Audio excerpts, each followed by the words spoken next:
Bienvenue dans la première édition de l'année 2025 du JT du Parlement de la Fédération Wallonie-Bruxelles. Avant toute chose, excellente année nouvelle à chacune et chacun d'entre vous.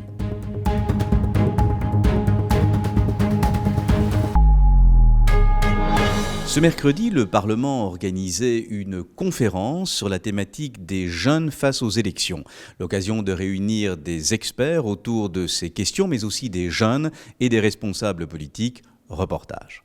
Effervescence au Parlement ce matin du 8 janvier, avec l'arrivée de 5 classes d'élèves de l'enseignement secondaire supérieur de Bruxelles et de chaque province wallonne, venus assister à la conférence « Les jeunes face aux élections ». Il s'agissait de tirer les enseignements du vote de ceux que l'on nomme les primo-votants. Les jeunes ont participé activement tant aux questions-réponses concernant la montée du populisme et de l'extrémisme et les outils mis à leur disposition pour les élections que lors du débat avec des députés de tous les partis politiques.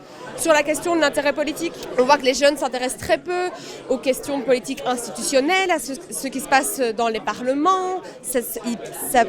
C'est pour eux un enjeu compliqué, technique, pas très attrayant, alors qu'on se rend compte que les jeunes sont véritablement intéressés par le monde qui les entoure, par les questions d'actualité, par les enjeux politiques, et sur ce point-là, ils sont intéressés par la politique. J'avais déjà un avis assez clair de mon opinion politique et ça m'a juste conforté dans les partis possibles pour mon vote. Oui, j'ai voté aux élections européennes. Étant mineur, je n'ai pas pu voter aux dernières élections. Et à l'école, on a fait quelques tests électoraux qui ont changé mon point de vue. Sur mon vote, j'ai changé mon vote grâce à ces tests. Je pense que c'est une bonne chose, mais qu'il n'y a pas encore assez de mesures mises en place pour assurer à un jeune garçon de 16 ans d'être en capacité de voter. Je trouve qu'à 16 ans, on n'est pas encore assez bien informé dans le point de vue scolaire. Et donc ça, je pense qu'il faudrait faire un petit effort là-dessus. Et ce mercredi également, à l'issue de la séance plénière du Parlement, était organisée la remise du prix du journalisme édition 2024 dans les catégories photographie et reportage télé.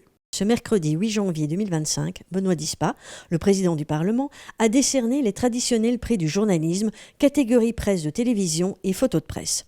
Ces prix sont dotés respectivement de 4 000 € et de 2 500 €.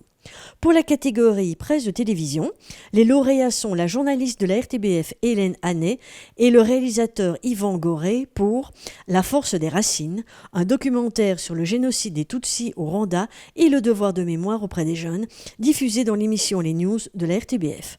Le jury, présidé par Olivier Marois, est composé de députés et de professionnels, a salué le fait qu'un tel sujet, au demeurant grave et sérieux, soit désormais accessible à un très jeune public.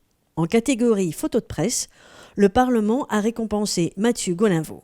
Son projet « La colère des agriculteurs » est un exemple parfait de ce que la photographie journalistique peut accomplir, capturant des moments d'émotion tout en racontant une histoire finalement complexe. Le jury a souligné que cette photo collait à l'actualité et a remarqué son esthétisme. Elle reflète le drame que vivent les agriculteurs et leur fragilité dans un monde en profonde mutation. C'est d'abord une belle reconnaissance pour eux et donc on est content de les avoir mis en lumière.